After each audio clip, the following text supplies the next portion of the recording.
नरं चैव नरोत्तमं देवीं सरस्वतीं व्यासं ततो जयमुदीरये। वंशी विभूषितकरान्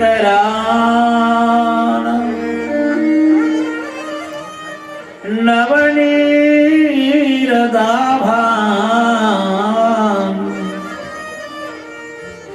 पीताम्बराधरुणिमो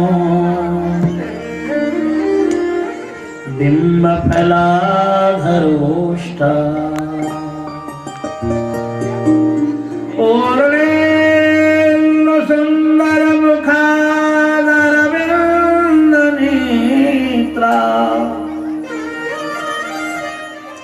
कृष्णात् परं किमपि तत्त्वमहं न जानामि।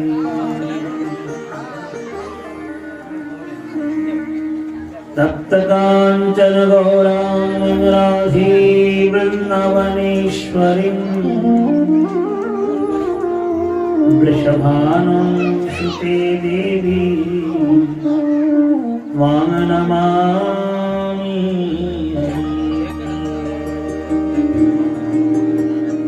मूकं करोति वाचालं पङ्गुं लङ्घयते गिरिं जत्कृपास्तमहं वन्दे परमानन्दमाधवम्। वाञ्छाकल्पतरोभ्यश्च कृपा सिन्धुभ्य एव च पतितानां पावनेभ्यो श्रीवैष्णवेभ्यो नमो नमः। श्रीमद्भागवत ग्रन्थं नौमि यस्यैकस्य प्रसादतः अज्ञातानपि जानन्ति सर्वे सर्वगमानपि। सर्वज्ञातानपि जानन्ति सर्वे सर्वगमानपि।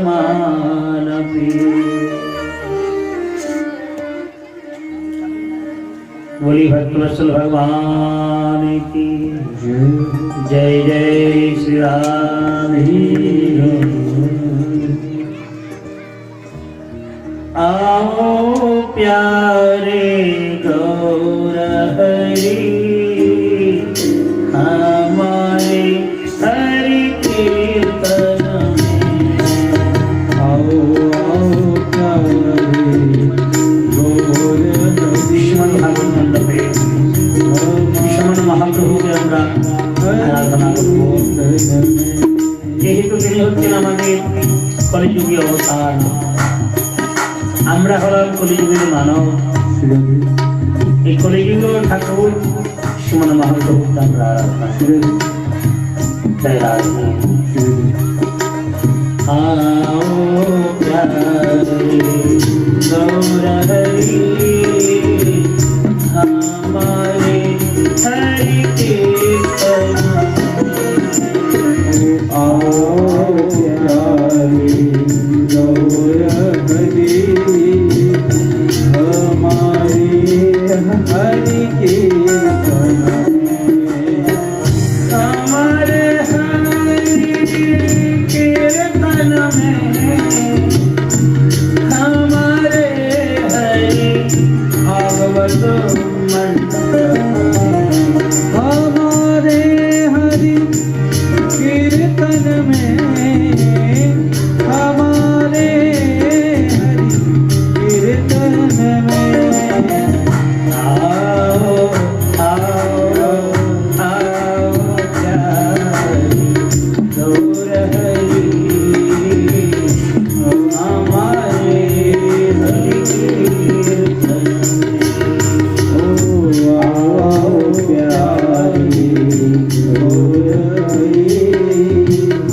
हमारे हरि कीर्तन में।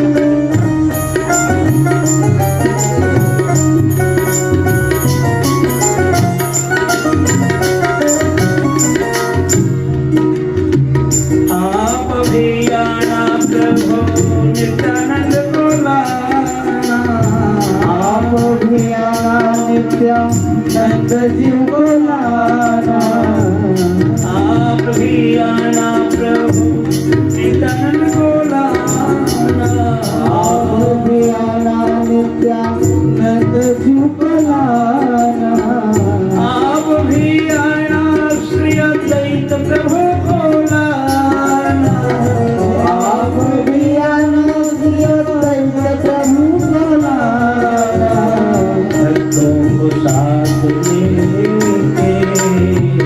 साथ लेके हमारे हरि कीर्तन में।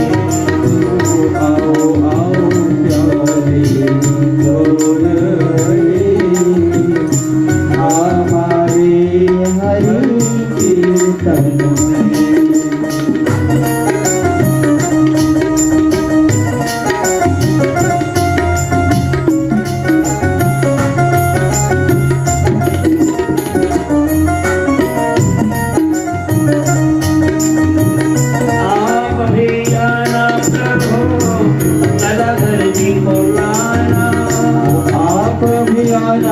गदाधर जी को लाना, आप भी आना प्रभु श्रीवास जी को लाना, आप भी आना श्री वास जी को लाना, आप भी आना प्रभु श्रीवास जी को लाना, आप भी आना श्री वास जी को लाना, हमारे श्री हरि कीर्तन में।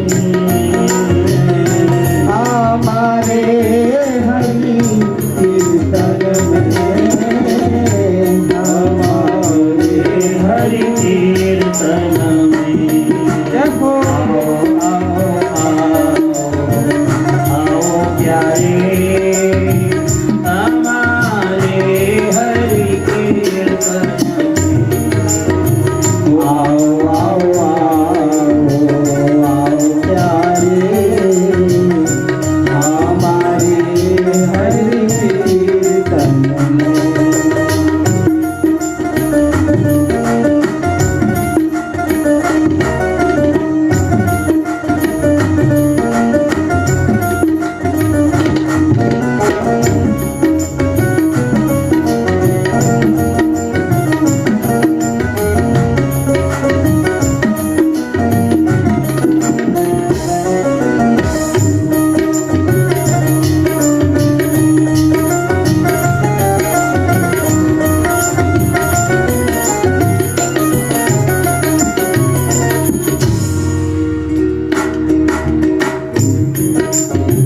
बहुत दिन सो आश लगी है, बहुत दिन सो आश लगी है, बहुत दिन सो आश लगी है, बहुत दिन सो आश लगी। हे श्रीमन महाप्रभु जी, हे प्रेमदाता हृदय दयाल जी, आपके मुखारविंदों से हरिनाम श्रवण करने के लिए, हरि कथा श्रवण करने के लिए हमारे दोनों काम तरस रहे। बहुत दिन आश लगी है, बहुत दिन सो आस लगी है, बहुत दिन सो आश लगी है, ओ बहुत दिन सो आस लगी है।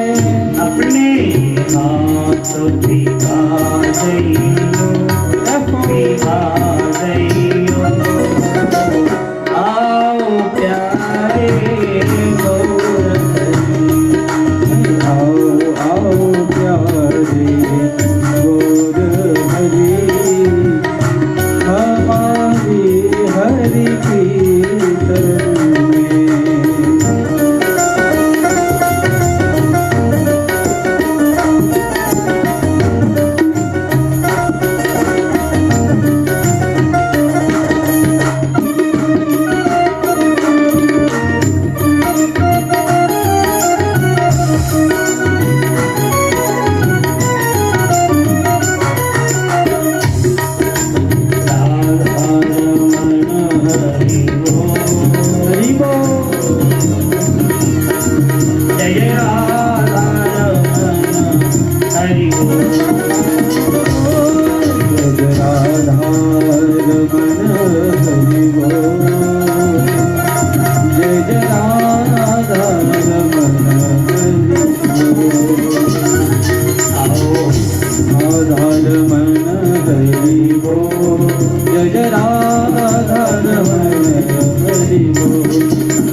श्रीमद्भागवत महापुराणम्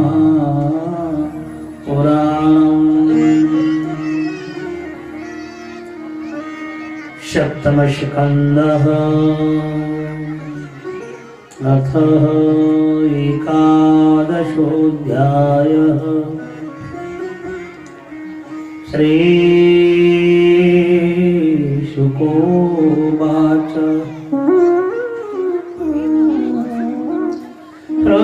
प्रत्पेहितं साधु समासभाजितं महात्मा ग्रैण्यगुरो क्रमात्मनः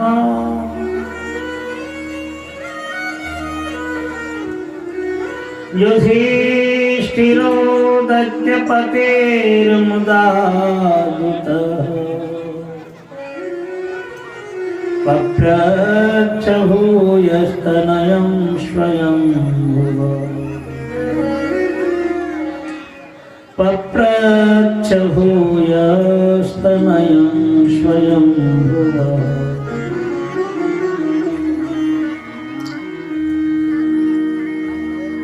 भगवदवतार वंश महामुनि वेदव्यास जी रचित सर्व वेदांत रसनिलय श्रीमद्भागवत महापुराण ग्रंथ कुलकुलनाद प्रवाहिनी पवित्रवती श्री गंगा तीरे देवर्षि राजर्षि महर्षि गण परिवेष्टित महाराज परीक्षित सुभाते परमहंस मुकुटमणि सुखदेव गोस्वामी तरण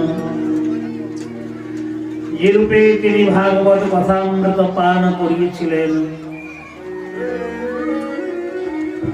প্রসঙ্গগত গৌড়মণ্ডল অন্তর্গত श्रीमन महाप्रभु सुचरणे सुशोभित पदांकित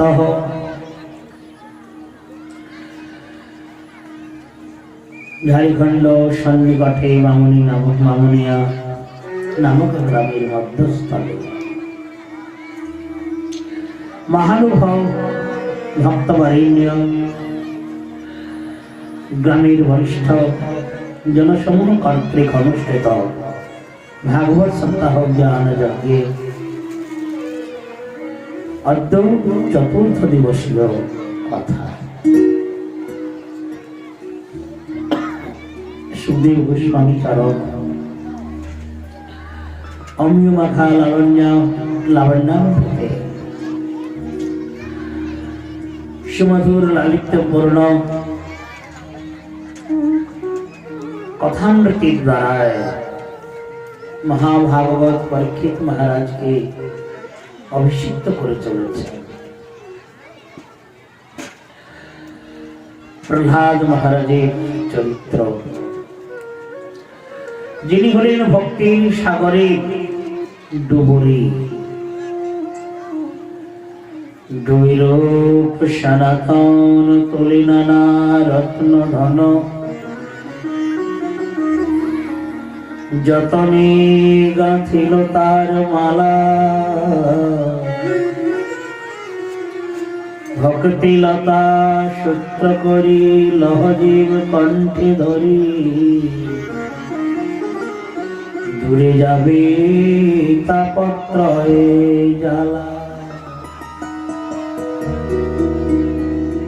খণ্ডিবে সকল দুঃখ পাইবে পরম সুখ শুনিলে সার রসময় কথা परम भागवत निर्गुणा भक्ति संपन्न निर्गुणा माने अस्वाभाविक रूपे नित्य निरंतर भगवानेर चरणे मन पर्यवसित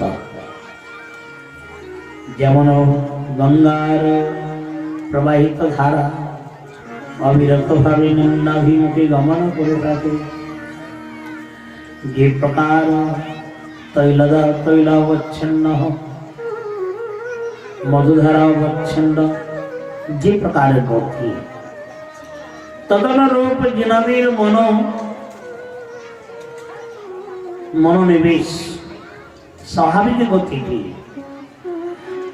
मनटी भगवत चरणे निविष्ट थाके ताहाके तादेरই বলা হয় ताके বলা হয় निर्गुणा कोनो कामना वासना नहीं काम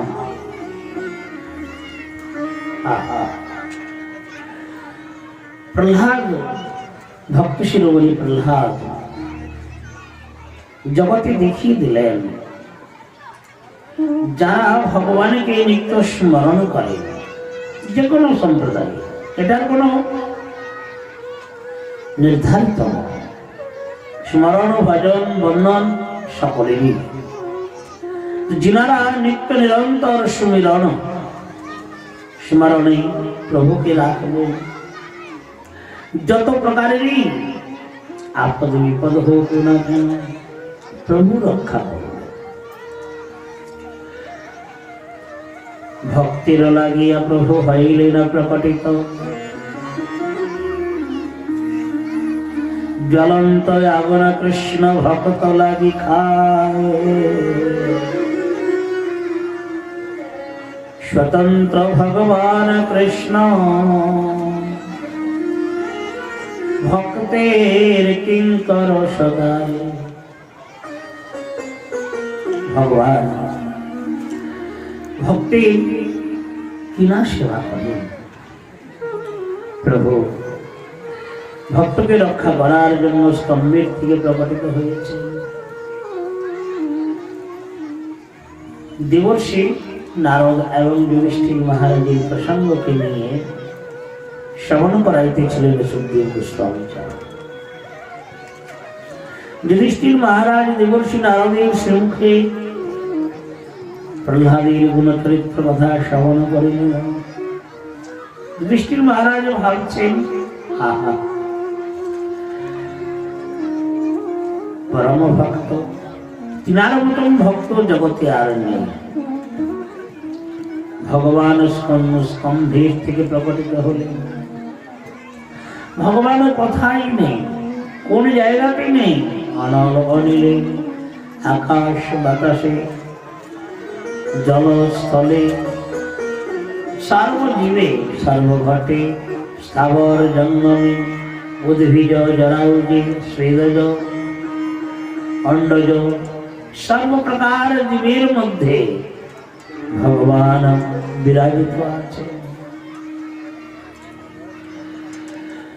দেখিয়ে দেওয়ার জন্যই দেবর্ষি নারদ যুধিষ্ঠির মহারাজের সান্নিধ্যে এই সমস্ত প্রসঙ্গগুলো বর্ণন করিলেন।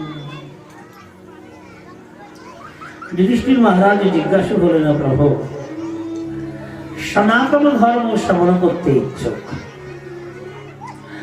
আমরা কলিযুগের মানব, কাকে জপ বলে, তপ বলে, ধ্যান বলে, স্মরণ বলে, বন্দন বলে জানা নেই।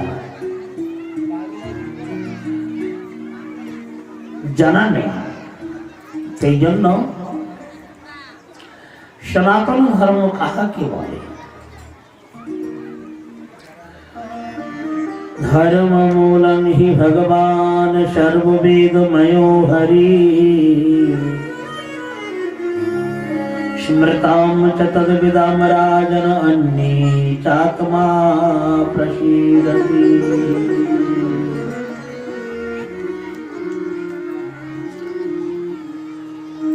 দেবর্ষিপাদ নারদ বললেন, হে সম্রাট, সংসারে বিভিন্ন প্রকারের প্রাণী বসবাস করতেছে। সর্বপ্রকার স্বভাব সম্পন্ন, রাজসিক, তামসিক, সাত্বিক ভাবাপন্ন মানব গণে নিবাস করিতেছে। যে যার অন্তঃকরণের থেকে যেভাবে ভগবানকে আহ্বান করে, সৎপথে পরিচালিত হওয়ার চেষ্টা করে, তাহাকেই বলা হয় ধর্ম। অনেক প্রকার ধর্ম, যে যার ভাবে অবস্থান করে সেটাই ধর্ম। তবে সর্ববেদ প্রতিপাদিত ভগবান শ্রীহরি, তিনি হলেন সকলের আরাধ্য, তিনি হচ্ছেন সকলের বন্দনীয়, তিনি হচ্ছেন সকলের পূজনীয়। স্মৃতাম চ তদ্বিদাম রাজন অন্যে চাত্মা প্রসীদতি। হে রাজেন্দ্র, শাল্যন্ন ঘৃতান্ন আদি ভোজন করিলে শরীরের পুষ্টি হয়, আত্মার পুষ্টি হয় না। গতকালকে আমরা আত্মতত্ত্বের কথা শ্রবণ করলাম যে আত্মার কোনোদিন বিনাশ হয় না, আত্মার কোনোদিন বিনাশ হয় না। অব্যয়, অবিচ্ছিন্ন, আগুনেও পোড়ানো যায় না, অস্ত্রেও ছেদন করা যায় না। অতএব এই প্রকার আত্মার ক্ষুধা নিবৃত্তি কিসে হবে? আমরা যে নিত্য ভোজন করি, এই ভোজনের দ্বারাই আত্মার তৃপ্তি হয়। যদিও আমরা অনেক সময় বলে থাকি আত্মা যা চাই আমরা তাই খাই, কয়টা দিন আর বাঁচবো? এসেছি ভাবে ভোগ বিলাস করে, সুখভোগ করে আমরা জীবনে যাপন করে জীবনটাকে শেষ করব। কিন্তু আত্মা যে চায়, আত্মার তো স্বরূপ নেই, নিরাকার। তো আত্মা কি চায়? আত্মার খোদা হলো হরিনাম। যখন আত্মা যে চায়, তো যেটা চায় সেটা তো আমরা দিতে পারি না। আত্মার একমাত্র হলো হরিনাম আহার, কিন্তু সেই জায়গাতে আমরা মাদকতার দ্রব্য, লোভনীয় বস্তু দান করে থাকি, যেগুলো আমাদের শাস্ত্রীয় বিরুদ্ধ, সেইগুলো আমরা সেবন করি। তা দিয়ে তো আত্মার ক্ষুধা নিবৃত্তি হবে না।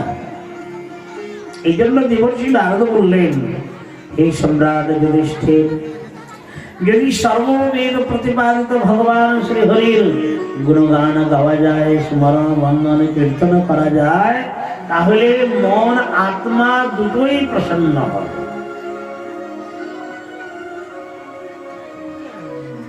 তবে এই সনাতন ধর্মের কতগুলো অঙ্গ আছে। অঙ্গ বলতে সত্যম, দয়া, তিতিক্ষাম চ। সর্বপ্রথমে হলো দয়া, সত্য, অর্থাৎ সনাতন ধর্ম তো ভগবৎ স্বরূপ। তাহলে সেই সনাতন ধর্মের প্রথম অঙ্গ হচ্ছে যে সদা সত্য কথা বলিব, মিথ্যা কোনোদিন বলবো না। এইটা হলো প্রথম অঙ্গ। সমস্ত জীবের মধ্যে দয়া করা, সর্বজীবে দয়া, সর্বজীবে দয়া সনাতন ধর্মের দ্বিতীয় গুণ। তিতিক্ষা, সংসারে থাকলে সুখ দুঃখ আসতেই পারে। যেমন কাল বৈশাখে ঝড় বাতাস হতেই পারে, তো জীবন মৃত্যুর মধ্যে, জীবন সংঘর্ষণের মধ্যে সুখ দুঃখ আসতেই পারে। তো সেইগুলোকে হাসি মুখে বরণ করে নেওয়া, তাহাকে বলা হয় তিতিক্ষা।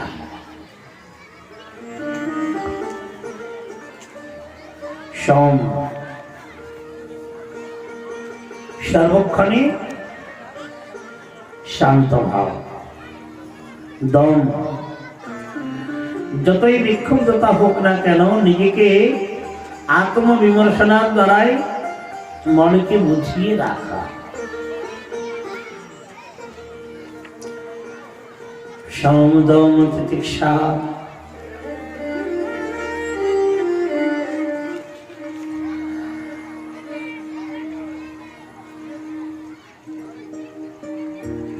শৌচ, শৌচ বলতে পবিত্রতা।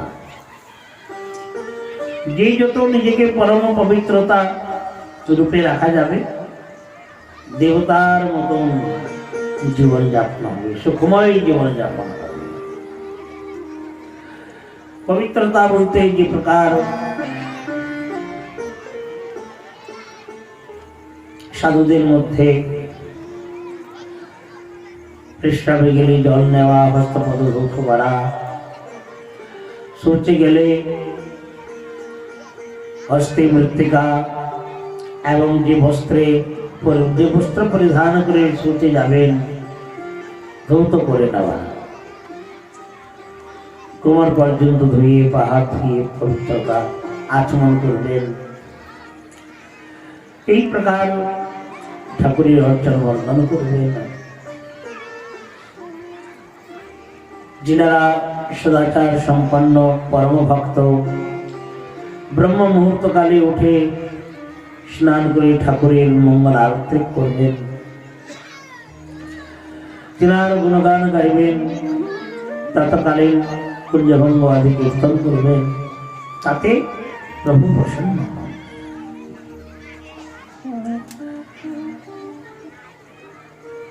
তপস্যা, সংসারে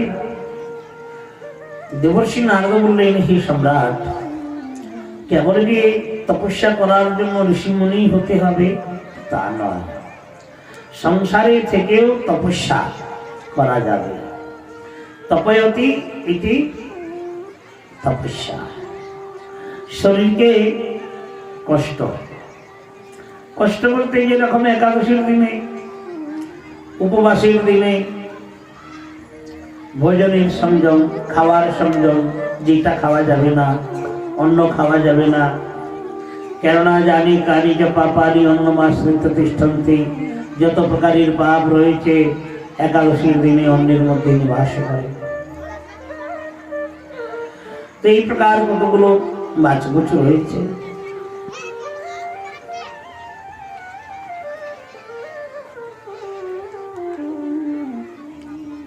তো সংযম, তপস্যা, সংসারে গৃহে থেকে তপস্যা করা যায়। যেমন আমরা গতকালকে রাজর্ষি ভরতের চরিত্র শ্রবণ করলাম। গৃহে থেকেই প্রতিটি একাদশী ব্রত, চান্দ্রায়ণ ব্রত, অনেকে নিয়ম করে না, চন্দ্রমা না উঠলে, না দেখলে, দর্শন করলে জল গ্রহণ করে না, সূর্যনারায়ণকে না দেখলে জল গ্রহণ করে না, সূর্যের উপাসনা। ভক্তিমূলক যারা পরম বৈষ্ণব, ভগবানকে পুজো করে সর্ব পারিষদগণের পুজো করা যাবে, কিন্তু ভগবানকে পরিত্যাগ করে, মূল বস্তুকে পরিত্যাগ করে অন্যান্য দেবী দেবতাদের শুদ্ধ ভক্তির পূজা করণীয় নয়। না পুজিব দেবী দেবা এই ভক্তি অরণ্য কারণ। এই জন্য নিজের ইষ্টদেব আগে, গুরুদেব যেটা দান করে তপস্যা। আরেকটি সনাতন ধর্মের গুণ হচ্ছে অহিংসা। অহিংসাত্মক জীবন যাপন করা বিশেষ মহান গুণ। ব্রহ্মচর্য বলছেন কেবল গুরুকুলে বিদ্যা অধ্যয়ন করলেই যে ব্রহ্মচারী হওয়া যায় তা নয়। সংসারে প্রভু রামচন্দ্র যে প্রকার এক পত্নী ব্রত ধরেন, দ্বিতীয় তিনি দ্বার পরিগ্রহ করেন, ঠিক তদনুরূপ যারা নিজের জীবনকে সংযমিত করে রাখেন তাহাকেই বলা হয় ব্রহ্মচারী। ব্রহ্মচর্য, ব্রহ্মচর্যম অর্থাৎ সংসারে সংযমিত, যে কোনো বস্তুর মধ্যে অনাসক্ততা। আসক্তি হলো বন্ধনের কারণ। ভক্তমালে নাভাজি বর্ণন করলেন,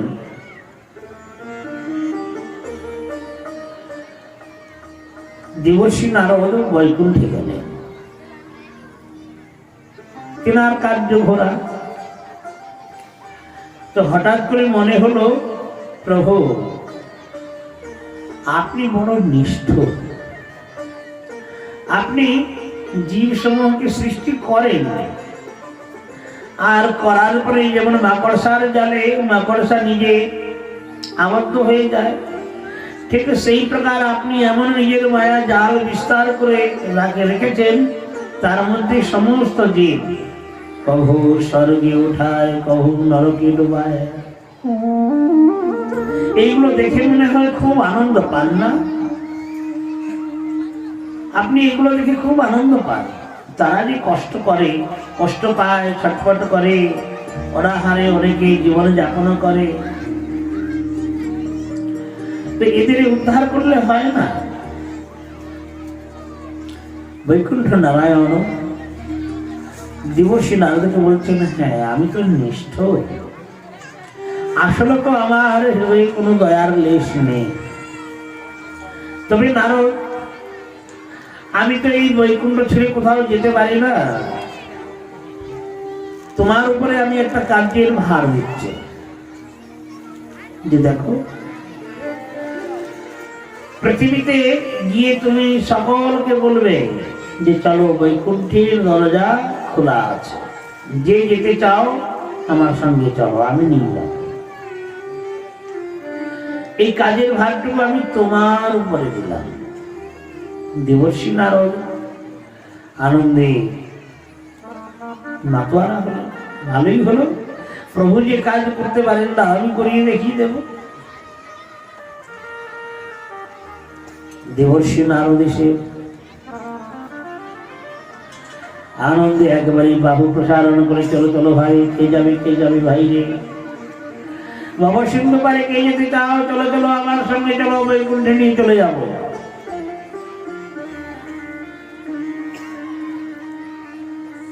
যখন যেতে বলেন, এমনি তো সবাই বলে হ্যাঁ আমরা বৈকুণ্ঠে যাবো, আমরা বললেই চলে যাবো। আছে না এখনো যে বৃন্দাবনে যাওয়ার জন্য তো কত ছটফট করি, বললেই চলে যাবো। আর যখন কেউ বলে ওহে আমি তো কালকে যাচ্ছি, যাবে, তখন তো কাজের অজুহাত বেরিয়ে যায়, এত জলদি কি আর যাওয়া যায়? কিন্তু দেখুন কতগুলা জিনিস আছে যেগুলো হঠাৎ করেই করতে হয়, বলে কয়ে হাড়ি ভেঙে কাজ করা যায় না। পুণ্যময় কর্ম গোপন ভাবেই করে নেওয়া উচিত। এমনিও আপন ভজন কথা না কহিবে যত কথা, এটাও তো বৃন্দাবনে যাওয়াও তো একটা ভজন, একটা সাধু দর্শন, একটা তীর্থ পর্যটন, এটাও তো পুণ্য সঞ্চয় করা। সেই জন্য ঢোল পিটিয়ে না যাওয়াই ভালো। কেন একটু যাবে না, তার মধ্যে তুমি আর কটা দিন থাকো না, এমনও হলো হয়তো তার কথা কাটতে পারলো না, তার জন্য 2 দিন থেকে গেল, দেখা গেল তার কোনো অসুবিধা হয়ে গেল, আর যাওয়াই হলো।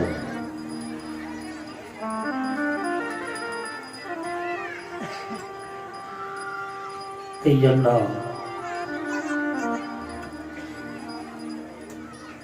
সর্ববস্তু দেবর্ষি নারদ এসে বৈকুণ্ঠে নিয়ে যাওয়ার জন্য উদ্যত। সকলকেই বলছেন, এতদিন পর্যন্ত সবাই যাওয়ার জন্য উৎসুক, কিন্তু এখন আর কেউ যেতে চায় না। আমার তো ছেলেগুলো ছোট রয়েছে, আমার ঘরে মাতা পিতা রয়েছে, আমার ঘরে এই রয়েছে, ধানের ক্ষেতের মধ্যে ধান লাগানো হয়েছে, সাধু বাবা যাবো কেমন করে? একটার পরে একটা অভিযোগ। দেবর্ষি নারদ পরিশ্রান্ত হয়ে পড়লেন। আমি তো প্রভুকে বলছিলাম যে আপনি বৈকুণ্ঠে আনয়ন করলেই সর্বদুঃখ শেষ হয়ে যায়, কিন্তু এরা তো কেউই যেতে চায় না। কাদার মধ্যে একটা শুকর সে গড়াগড়ি দিচ্ছিল, ওরে ভাই তুমি চলো না, এত দুর্গন্ধের মধ্যে আছো। বলছে জানেন এই দুর্গন্ধের মধ্যে যা সুখ আছে ত্রিভুবনের মধ্যে নেই।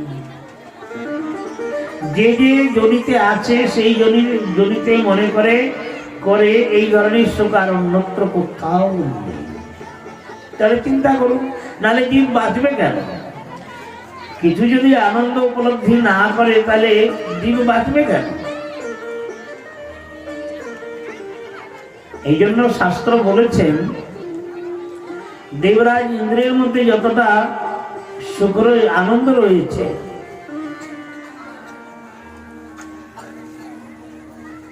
তার চেয়ে কিছুটা অংশ কম গন্ধর্বগণের মধ্যে রয়েছে। তার থেকে কিছুটা আনন্দ সুখ মনুষ্য গন্ধর্বগণের রয়েছে। তার থেকে কিছুটা কম আনন্দ সুখ মানবগণের রয়েছে। বলছেন সেই আনন্দের মধ্যে গিয়ে বেঁচে থাকে, আশা নিয়ে বেঁচে থাকে।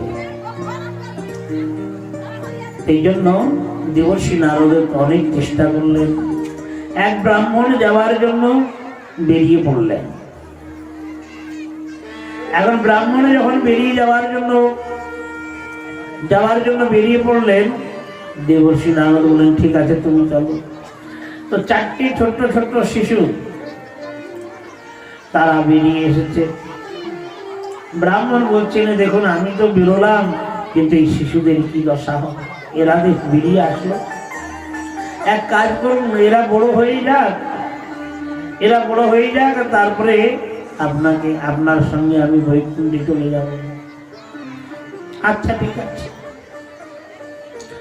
অনেক দিন পরে দেবর্ষি নারদের মনে পড়লো ব্রাহ্মণের কথা, সেইখানে এসে উপস্থিত হলেন।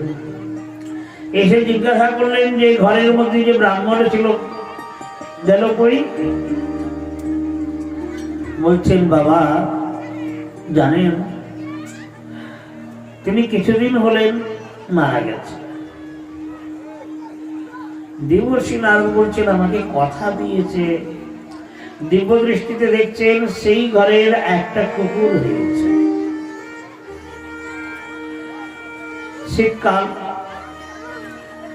কুকুরটাকে বলছে ওরে ভাই ছিলে মানুষ হলে কুকুর, সেই দরজায় দরজায় ঘুরতে হয়, চলো এখন বৈকুণ্ঠ।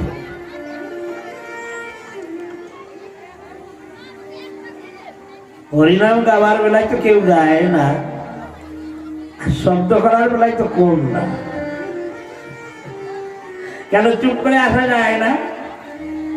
হরি বল, বলে ভক্তবৎসল ভগবান কি জয় হো।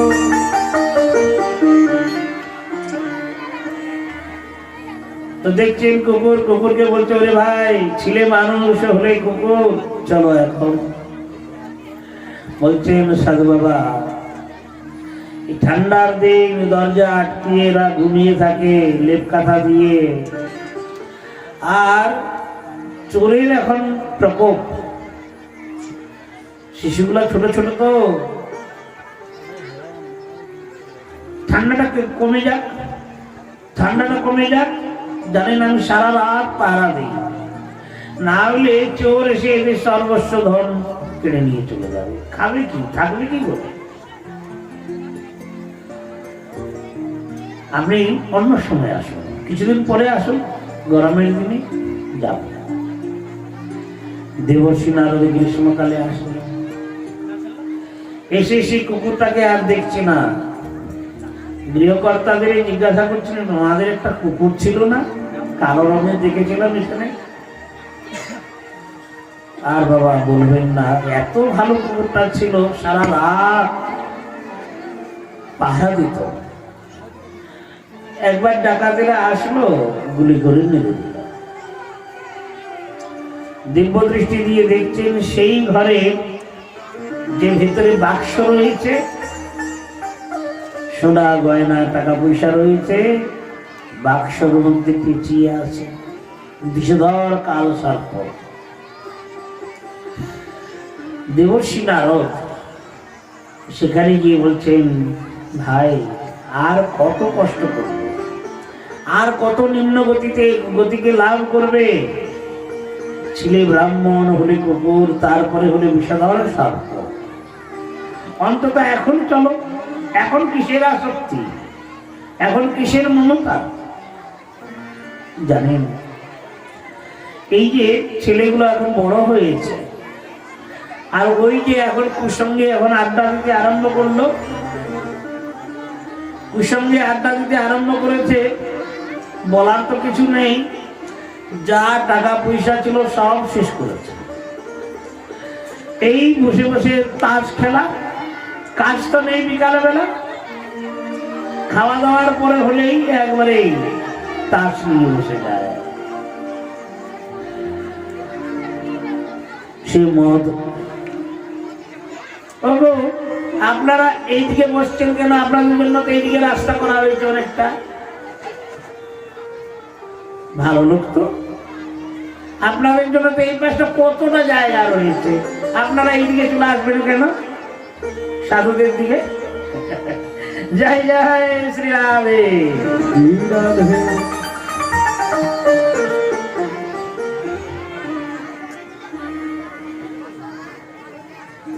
বিষধর সর্প বলছিলেন, মনে খারাপ নেবেন না, জয়রাধি মার্জনা করবেন। বলছেন দেখুন ছেলেগুলো এখন জুয়া খেলা আরম্ভ করেছে, মদ খাওয়া শুরু করেছে, যা কিছু টাকা পয়সা সব শেষ করে ফেলছে। এখন এই বাক্সর মধ্যে যা কিছু রেখে দিয়েছিলাম আমি, জানেন অনেক কষ্ট করে মাথার ঘাম ফেলে আর টাকা পয়সাগুলো রেখে দিয়েছি, এখন যদি এইগুলোকে না রক্ষা করে দেয় আর শেষ করে ফেলে, তাহলে এদের জীবনের শেষে আর খাওয়াও জুটবে না। এই জন্য দেখুন, ওই যে নাতিগুলো ছোট ছোট আছে তো, এরা যখন বড় হবে আপনি লাঠি নিয়ে মারবে, নাতিগুলো আপনি না লাঠি নিয়ে মারবে, তখন আর খেলা বন্ধ হয়ে যাবে, মদ খাওয়া বন্ধ হয়ে যাবে। আমি ঠিক সেই সময় চলে যাব। দেবর্ষী নারদ বলছে না, তোমাকে যেতে হবে না, আর আমাকে বৈকুণ্ঠে নিয়েও যেতে হবে, যেতেও যাবো না। আসক্তিময় জীবন, যাদের আসক্তিময় জীবন তাদের এই প্রকার দশা। অন্যত্র কোথাও জন্ম হয় না, অন্য জনিতেও যদি হয় সেই গৃহেই হবে, পাড়াপড়শির ঘরেই হবে। এমন একটা আসক্তি জিনিস। কিন্তু দেবর্ষী নারদ বলছেন সনাতন ধর্মের অঙ্গ হলো অনাসক্ততা। বিষয় ভুঞ্জহ অনাসক্ত হইয়া। ঠিক আছে, আমরা সংসারে এসেছি, সংসার ধর্ম অবলম্বন করব, এ তো উত্তম ধর্ম, কিন্তু বিষয়ের মধ্যে এতটা মনকে গ্রথিত করা উচিত না, আসক্তিময় জীবন করা উচিত না। অনাসক্ততার মধ্যে থেকে প্রভুর উপরে সমর্পণ করে দিয়ে জীবন যাপন করা হচ্ছে সর্বোত্তম। তাহাতে কোনো শোক হবে না, কোনো ক্লেশ হবে না, কোনো দুঃখ হবে না। আসক্তি যদি জন্মিয়ে থাকে দুঃখেরও শেষ থাকবে না। সেই জন্য বলছেন অনাসক্ততা। দাস গোস্বামী বাদ যখন রঘুনাথ দাস গোস্বামী যখন গৃহের থেকে বারবার পালিয়ে যেতে লাগলেন নীলাচলে, মহাপ্রভু বললেন রঘুনাথ, তোমাদের ঘরে 23 লক্ষ মুদ্রার আয়, তোমাদের তো কোনো অভাব নেই, পালিয়ে আসছো কেন? প্রভু, আমি আর থাকতে পারছি না। কিছুদিন থাকার পরে সে কোথায়, গৌরস্তম্ভের কাছে ভিক্ষা, সেটাও বন্ধ করে দিলেন। সে কোথায় 18 নালার কাছে অন্ন বেছে বেছে ধৌত করে খাওয়া। এই সমস্ত খাওয়ার পরে অবশেষে মহাপ্রভু বললেন যে দেখো, তুমি গৃহে যাও, অনাসক্ত হয়ে বিষয় ভুঞ্জ হোক, ভোগ করো। এর দ্বারাই কি হবে, ধীরে ধীরে সংসার বন্ধন ছিন্ন হয়ে যাবে। অর্থাৎ অনাসক্ত ভাবে যদি থাকা যায় তাহলে মায়ার বন্ধন হবে না, মায়ার বন্ধনের থেকে মুক্ত হয়ে থাকা যাবে। যা হচ্ছে ঠাকুরের উপরে সমর্পণ হয়ে যাবে। আরেকটি মহৎ গুণ হলো স্বাধ্যায়। সনাতন ধর্মের অঙ্গ হলো স্বাধ্যায়, অর্থাৎ প্রত্যেক দিন প্রত্যেক ভক্তকে, বৈষ্ণবকে, মহাজনদিগকে গ্রন্থ অধ্যয়ন করা। হয়তো সাধুগণ হয়তো নিকটে নেই বা সৎসঙ্গ হয় না, নিজেরা নিত্য প্রতিদিন এক অধ্যায়, আধা অধ্যায় বা 2-3টে শ্লোক, একটা শ্লোকও নিত্য পাঠ করে দেয়। একে বলা হয় স্বাধ্যায়। গ্রন্থ রয়েছে ঘরে, নিত্য নিয়মিত ভাবে ঘরে থেকে অধ্যয়ন করা, এগুলো হচ্ছে সনাতন ধর্মের অঙ্গ। আরেকটি গুণ হল সরলতা। এই সনাতন ধর্মে ছল, কপট, প্রবঞ্চনা, অহংকার, অভিমান থাকবে না। তবে গিয়ে সনাতন ধর্মটি পূর্ণাঙ্গ হয়ে উঠবে,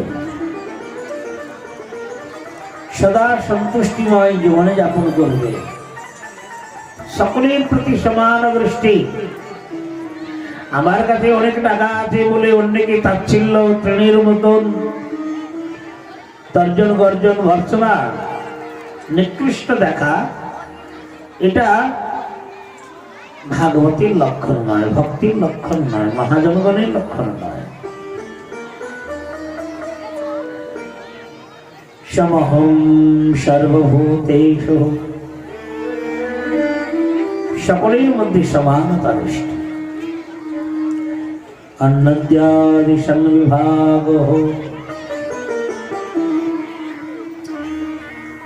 যদি কিছু নিজের কাছে অধিক অর্থ থাকে বা শস্য সম্পদ থাকে, ধান্য আদি, দেখা যাচ্ছে নিকটস্থ জন না খেয়ে রাত্রি নির্বাহ করছে, কর্ম করার পরেও তাদের জীবন চলছে না। যদি সম্ভব হয় কিছু সহযোগ করে তারা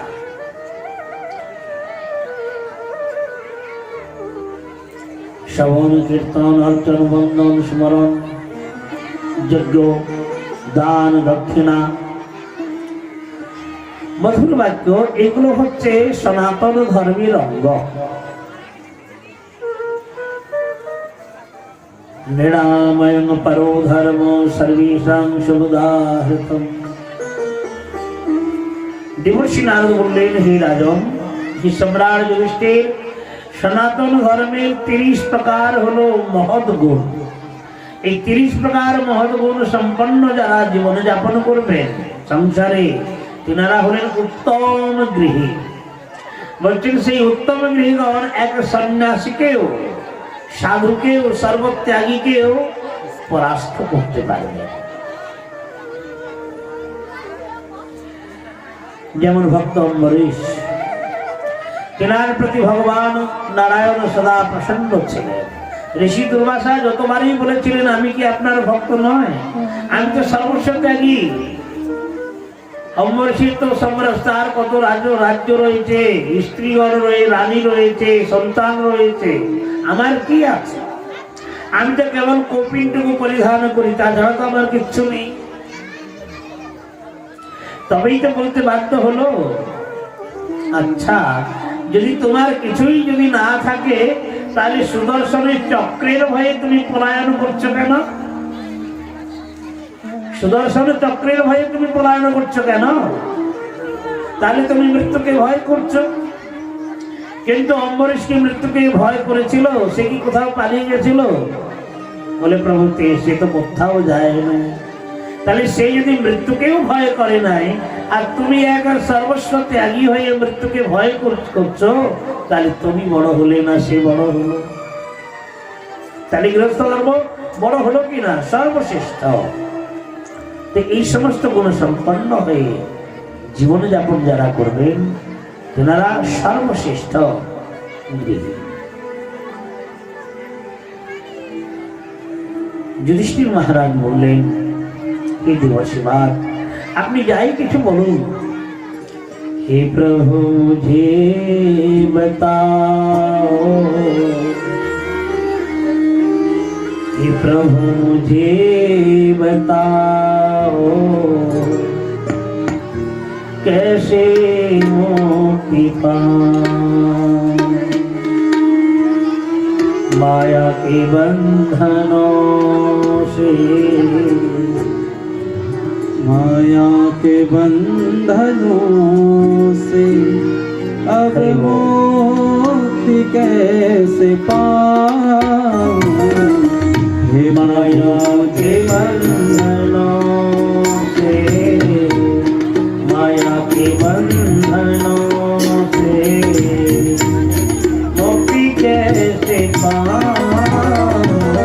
हे प्रभु मुझे बता दो, हे प्रभु मुझे बता दो, चरणों में कैसे आऊं।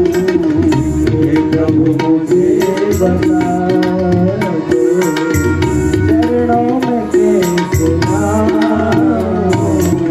माया के बंधनों से, माया के बंधनों से अब मुक्ति कैसे पाऊं। हे प्रभु मुझे बता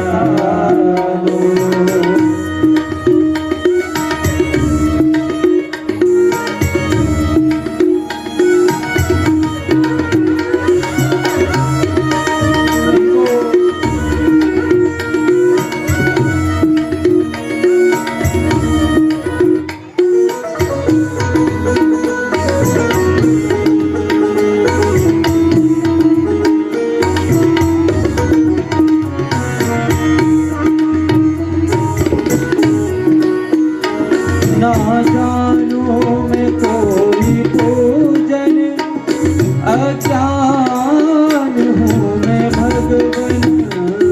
ना जानू मैं कोई पूजन, अज्ञान हूँ मैं भगवन। ना जानू मैं कोई पूजन, अज्ञान हूँ मैं भगवन। ना जानू कोई पूजन, अज्ञान हूँ मैं भगवन। हो करना कृपा दयालु, करना कृपा दयालु। इस कैसे दिखाऊं, करना कृपा दयालु। इस कैसे मैं दिखाऊं, हे प्रभु मुझे बता दो, हे प्रभु मुझे बता दो। चरणों में कैसे आऊं, माया के बंधनों से, माया के बंधनों से। अब मुक्ति कैसे पाऊं, हे प्रभु मुझे बता दो।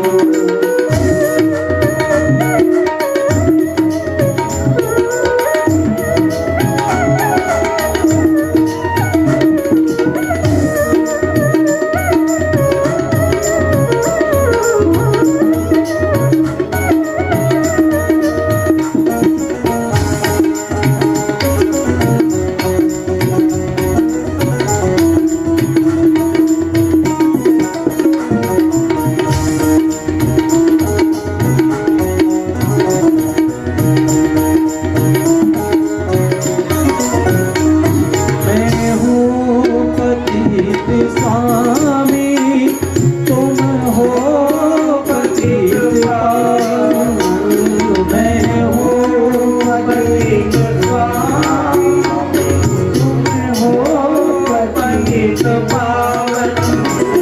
मैं हूँ पतित स्वामी तुम हो पतित पावन। मैं हूँ पतित स्वामी तुम हो पतित पावन। अब गुण भरा है, अब गुण भरा है। किस कैसे दिखाऊं, हे प्रभु मुझे बता दो। चरणों में कैसे आऊं, माया के बंधनों से, माया के बंधनों से। अब मुक्ति कैसे पाऊं, हे प्रभु मुझे बता दो।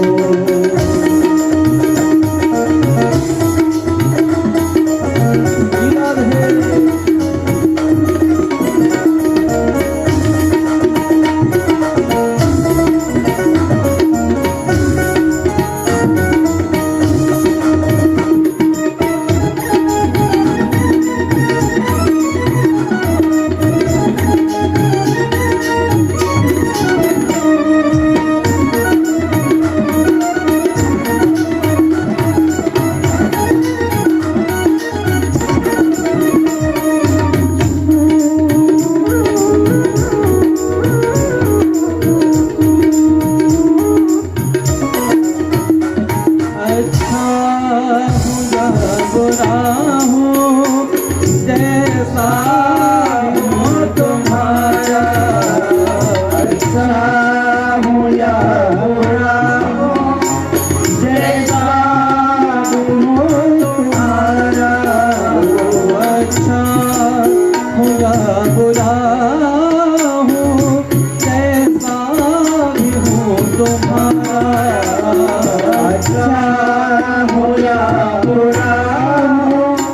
जैसा भी हो